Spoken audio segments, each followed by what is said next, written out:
वसल्लम ने हुक्म फरमाया कि मुझको मानने वाले जब सोचेंगे, पॉजिटिव सोचेंगे, जब फैसला करेंगे पॉजिटिव करेंगे, जब किसी के मुताबिक राय कायम करेंगे मुस्बत राय कायम करेंगे। और हमारी हालत ये है कि हम जब भी सोचते हैं तो उल्टा सोचते हैं, सही सोचने की ताकत हमारे पास है नहीं।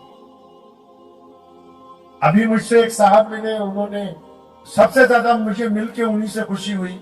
उन्होंने मुझे बताया कि कैंसर से मैंने जंग जीती और हमारे पास ऐसे बहुत से मरीज हैं जो कैंसर की लास्ट स्टेज पे थे। किस बात से सिर्फ ठीक हुए? क्योंकि उनको जिन लोगों ने उनका इलाज किया और जो घर वाले उनके साथ थे, जिस मस्जिद में वो नमाज पढ़ते थे, तो उन लोगों की ये तरबियत हो चुकी थी कि जब ये मिले तो इसको ये कहना कि कल से आज बेहतर हो, कल से आज अच्छे लग रहे हो, और पता लग रहा है कि सेहत में तब्दीली आ रही है। उनकी दवाई से ज्यादा पॉजिटिव सोच ने उनको दोबारा माशरे के अंदर खड़ा कर दिया। हम तो जब किसी रिश्तेदार से मिलने के लिए जाते हैं तो क्या कहते हैं जी कि यार अच्छा इस बीमारी से हमारे भी ताया का इंतकाल हो गया।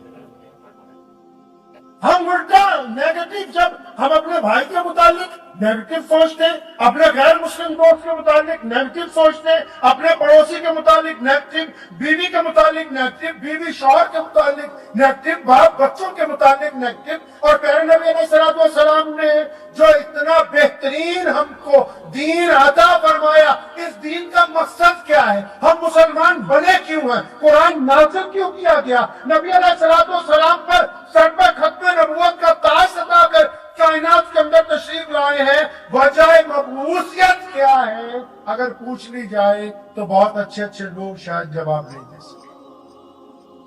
किसी से भी पूछिए आज जाके आप कि इस्लाम का मकसद क्या है, क्यों हम मुसलमान बने? क्या बात है कि कायनात में आज इस्लाम सबसे बड़ा मजहब है और उसके बीच में हैरत की बात यह है कि पूरी दुनिया में मुसलमान तरक्की की तरफ गामजन है और हमारे मुल्क के मुसलमान आपस में तनज़्ज़ुली की तरफ गामजन है। ये फर्क कहां से आया? क्योंकि हमने इस्लाम को सिर्फ मजहब समझा है, सिर्फ इबादत करने का तरीका समझा है। हमने इस्लाम को सिर्फ मस्जिद तक महदूद किया है, हमने इस्लाम को एक मखसूस लिबास तक महदूद किया, हमने इस्लाम को निकाह जनाजे तक महदूद किया। उसके अलावा हम इस्लाम के बारे में शायद कुछ नहीं जानते। अच्छे अच्छे लोगों को अगर पूछ लिया जाए कि इस्लाम का मकसद 2 लफ्जों में बता दीजिए, तो मेरा अब तक तजर्बा है पूरे मुल्क में कि कोई एक आदमी भी तफसील के साथ 2 लफ्जों में ये बता नहीं सका कि इस्लाम है क्या। मुख्तसर सी बात है, ये पंडाल सजाया गया, अगर ये स्टेज थोड़ा नीचा होता तो तब भी हम आपसे बैठ के बात कर सकते, और अगर इन कुर्सियों की जगह दरियां बिछा देते तो आप उन पे भी बैठ सकते थे। ये छत ना लगाते तब भी गुफ्तगू ऐसी ही होती, हो जाती कि नहीं जी? क्यों? क्योंकि ये जो पंडाल सजाया गया, ये माइक लगाया गया, आप लोगों को बुलाया गया, ये मकसद नहीं है, ये जरूरत है। मकसद इन्होंने यहां लिख के लगाया कि मकसद ये था कि जो लोग कामयाब हुए हैं उनकी हौसला अफजाई करेंगे और कुछ तालीम के बारे में बात करेंगे। पता लगा ये माइक, ये दरियां, ये कुर्सियां, ये शामियाना, ये चीजें, ये मकसद नहीं है। मकसद तो ये था कि ये मुअज़्ज़िज़ीन आएंगे, कुछ ये बोलेंगे, आप लोग आएंगे, कुछ आप सुनेंगे, उससे हम कोई अच्छा रास्ता निकालेंगे। मकसद अक्सर आपने देखा होगा पूरे मुल्क में, मैं मजहबी तौर पर आपको मिसाल देके समझाता हूँ, बहुत सारे लोग आपस में मसलक की बात करते हैं। अच्छा एक बात बताओ, अगर कोई ऐसे ऐसे करके नमाज पढ़े तो उसकी नमाज हो जाती है भाई? बोलिए, हो जाती है? माशाल्लाह सारी मुफ्ती हो आप तो। मुसलमान तो आजकल सारी मुफ्ती है। दवाई लेनी हो तो MBBS डॉक्टर चाहिए, गाड़ी ठीक करवानी हो तो अच्छा इंजीनियर चाहिए, और फतवा देना हो तो फतवा किराने वाला भी फतवा दे रहा है, जूस वाला भी फतवा दे रहा है, पेट्रोल पंप का मालिक भी फतवा दे रहा है जी, जो आड़ती का काम कर रहा है मंडी में वो भी फतवा दे रहा है। फतवा तो माशाल्लाह आप सब दे सकते हैं। ये बताइए कि जो लोग ऐसे करके नमाज पढ़ते हैं, जिनको हम अहले हदीस कहते हैं, उनकी नमाज भी हो जाती है। اور جو یہاں نیت باندھتے ہیں ان کی نماز بھی ہو جاتی ہے، اور جو ناک پر نیت باندھتے ہیں ان کی نماز بھی ہو جاتی ہے۔ جو جس انداز سے نماز پڑھ رہا ہے اس کی نماز ہو جاتی ہے۔ اب حیرت کی بات ہے کہ جو ضرورت تھوڑا بہت آگے پیچھے کر کے پوری ہو رہی ہے، ان ضرورتوں پر ایک دوسرے کے خلاف فتوے ہیں، ان ضرورتوں پر اجتماع ہے، ان ضرورتوں پر تقریریں ہیں، اور جو اسلام کا مقصد ہے وہ ہمیں پتہ ہی نہیں۔ جو ضرورتیں پوری ہو سکتی ہیں نا آگے پیچھے کر کے، ان کے اوپر تو تکرار ہے، ان کے اوپر دشمنیاں پالی گئی ہیں، ان کے اوپر ایک دوسرے کے اوپر تنقید ہے، لیکن مقصد کیا ہے اسلام کا؟ پتہ ہی نہیں۔ نماز کا مقصد کیا ہے وہ بھی نہیں پتا۔